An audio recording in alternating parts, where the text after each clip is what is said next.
Good morning, students. I hope you all are fit and fine. Do you know the meaning of the famous saying, cut your coat according to your cloth?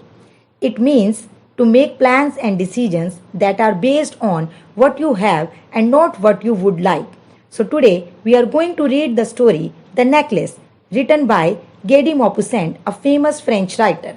Let's know about the main characters. Madame Loisel, a beautiful young lady married to a clerk, she often curses her fate because she can't afford to live like the high society women. She always dreams of living in style in a big house and eating food in silverware. She is a beautiful young lady. She is married to a clerk, but she is not happy with her life. She wants to lead a luxurious life. She wants to eat in silverware. Silverware means cutlery and dishes made of silver. Husband Monsieur Loisel. Madame Loisel's husband. He is a good-natured man who loves his wife very much. He is a good-natured man and a kind-hearted person who loves his wife very much. Madame Forestier, a rich woman, she is Madame Loisel's friend from school days.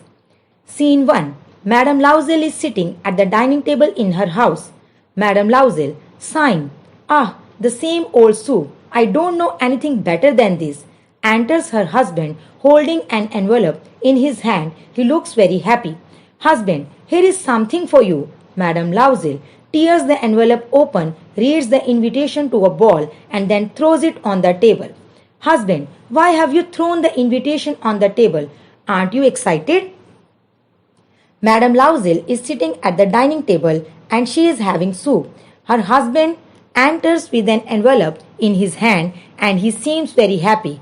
As she opens the envelope, she finds an invitation to the ball. Ball means a formal dance party.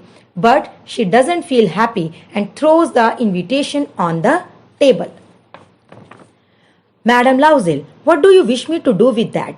Husband, why, my dear, I thought you would be glad you never go out, and this is such a nice opportunity. Clerks don't get such invitations from the ministers. Madame Loisel, looking irritated, and what do you wish me to put on? Husband, stuttering, what about your gown? You love to go to the theatres in it. You look very nice in it. Madame Loisel, better give the car to someone who has a nice gown to wear.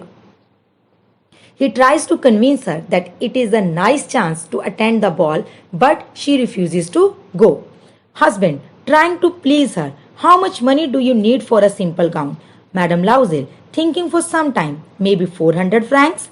Husband, I have saved some money to buy a gun to shoot larks on the plains of Nanterre with my friends. I will give you 400 francs from that. Buy a pretty gown.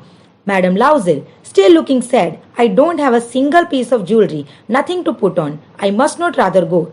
Husband, wear flowers. They will look very stylish on you. For 10 francs, you can get 2 or 3 nice roses. Madame Loisel, no, I will look poor among the rich women. He asks, how much money does she want? She thinks and says, 400 francs. He gives her 400 francs which he has saved to buy a gun for shooting. But still she is not happy because she doesn't have a single piece of jewelry to wear. He suggests that she can buy 2-3 roses in 10 francs, but she says she will look poor among the rich women. Husband, how stupid you are. Go look up your friend, Madame Forestier, and ask her to lend you some jewelry. After all, she is your best friend. Madame Loisel, uttering a cry of joy. True, I never thought of it. Husband gives her idea that she can borrow some jewelry from her friend, Madame Forestier. She likes the idea. Scene 2. Late at night, after the ball, back in their house, Madame Loisel standing before the mirror, looking at herself with pride. Husband, Madame Loisel, you look prettier than any other woman present, elegant, graceful, and smiling. Madame Loisel, almost screaming, oh my God, the necklace! Husband, what's the matter? Madame Loisel, I've lost Madame Forestier's necklace. Husband, what? How? Impossible. Look among the folds of your gown, your cloak, in your pockets. Madame Loisel, no, it's gone. She borrows the necklace and attends the party. They enjoy there a lot. She looks gorgeous, elegant. Elegant means stylish and graceful means nice.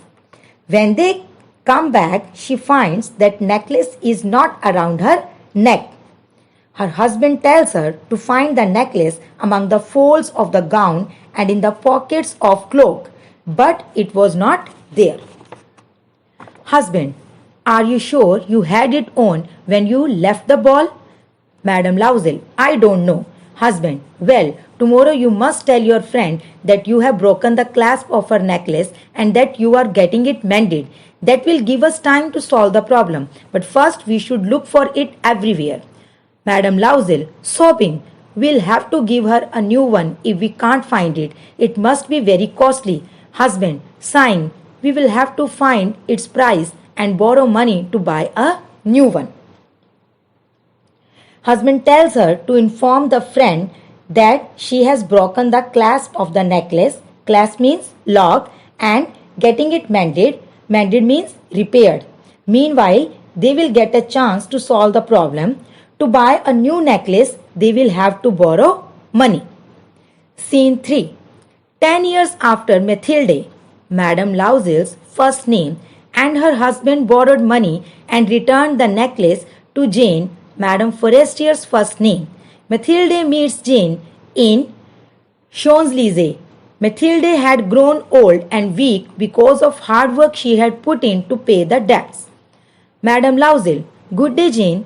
Madame Forestier, but madam, I don't know you. You are mistaken. Madame Loisel, no, I am Mathilde Loisel. Madame Forestier, oh my poor Mathilde, you have changed so much. Madame Loisel, yes, I have had a pretty hard life since I last saw you and borrowed your necklace. Madame Forestier, necklace? Madame Loisel, yes, the diamond necklace you had lent me many years ago and I had lost it and bought it back. Madame Forestier, what do you mean? After 10 years, their lives have already changed. Madame Loisel looks pale and weak. She used to do all the household work. Her husband works very hard. One day she sees Madame Forestier, but she doesn't recognize her. Then Madame Loisel introduces herself. Now she discloses the truth about necklace. You bought it back, Madame Loisel. I bought you back another exactly like it, and it has taken us 10 years to pay for it. You can understand that it was not easy for us. At last it has ended, and I am very glad. Madame Forestier, you say that you bought a necklace of diamonds in place of the one I had given you? Madame Loisel, yes, you never noticed it. Then they were very similar. Madame Forestier, oh my poor Mathilde, why? My necklace was an imitation. It was worth at most only 500 francs. Madame Loisel, is it so? Madame Loisel looks pale and disappointed. Curtain falls. When she knows truth about necklace, she discloses that it was an artificial necklace. Artificial means not real. So, what do we learn from this chapter? We learn that a sense of pride and greed can lead to a person's destruction, and we should be satisfied with whatever God has given to us. Thank you.